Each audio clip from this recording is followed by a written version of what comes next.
Kashi news channel, सच है तो बोलेगा।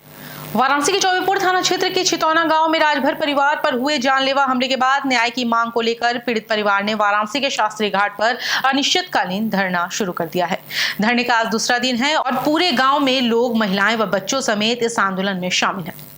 परिवार का कहना है कि हमले के बावजूद जिला प्रशासन और पुलिस द्वारा कोई कार्रवाई नहीं की गई, उल्टा पीड़ितों पर फर्जी मुकदमे दर्ज कर दिए गए हैं। पीड़ित पक्ष की मांग है कि जब तक हमलावरों की गिरफ्तारी नहीं होती और उनके घरों पर बुलडोजर नहीं चलाया जाता, तब तक यह धरना समाप्त नहीं होगा। पीड़िता ने बताया कि 16 जून को उनके पति जब काम से लौट रहे थे तो रास्ते में कुछ दबंगों ने पीछा कर उन्हें घेर लिया और बेरहमी से पीटा। 4 लोगों ने मेरे पति को जान से मारने की कोशिश की।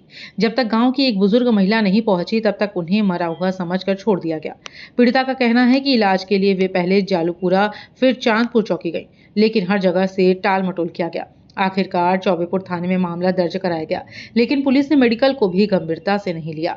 सिर, कान और पसलियों में गहरी चोटें होने के बावजूद मेडिकल रिपोर्ट में लापरवाही बरती गई।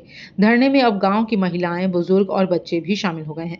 एक नवजात बच्ची को लेकर आई महिला ने कहा, जब हमारी बेटियां और बहनें सुरक्षित नहीं हैं तो हम चुप नहीं बैठ सकते। आयोजकों ने चेतावनी दी है कि यदि प्रशासन ने जल्द कोई ठोस कदम नहीं उठाया तो यह धरना भूख हड़ताल में तब्दील हो जाएगा। यह लड़ाई अब सिर्फ एक परिवार की नहीं, पूरे समाज की है।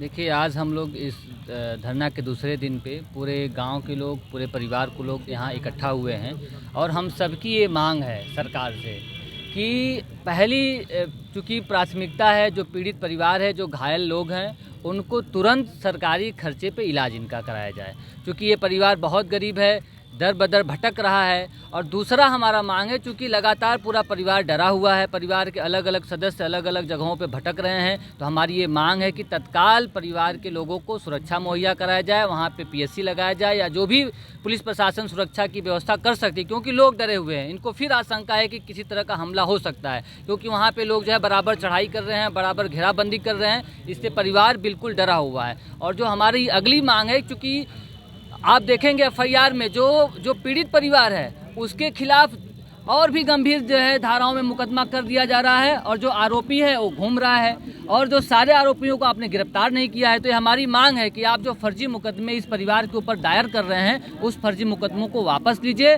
और समुचित न्याय करते हुए इस परिवार का जो है जो मांग है उसको सुने। अगर हमारी मांग को नहीं सुनी गई तो ये आज हमारे अनिश्चितकालीन धरना का दूसरा दिन है। हम इस अनिश्चितकालीन धरने को और लंबा ले जाएंगे और भूख हड़ताल में तब्दील करेंगे। इसलिए हम सरकार को इस बात से चेतावनी देना चाहते हैं कि पूरा समाज हमारा इकट्ठा हो रहा है और भी बड़ी संख्या में लोग आ रहे हैं, महिलाएं आ रही हैं, परिवार के सदस्य आ रहे हैं, देख रहे हैं। सर, जो हमारे साथ घटना घटी है, तो पहले शुरू में तो मेरे पति को मारा गया। मेरे पति जो है कि 16 जून को काम करके सलारपुर से घर आ रहे थे। जब वो घर आ रहे थे तो कुछ लोगों ने उनका पीछा किया। उनका पीछा करने के बाद फिर फ़ोन से बताया गया दूसरे लोगों के, इनके ठाकुरों के लड़कों को बताया गया कि यहीं रास्ते से जा रहे। फिर उन लोगों ने मेरे पति को घेर कर 4 लोगों ने बहुत बेदर्दी तरीके से, समझ लो कि उनको मार कर छोड़ दिए।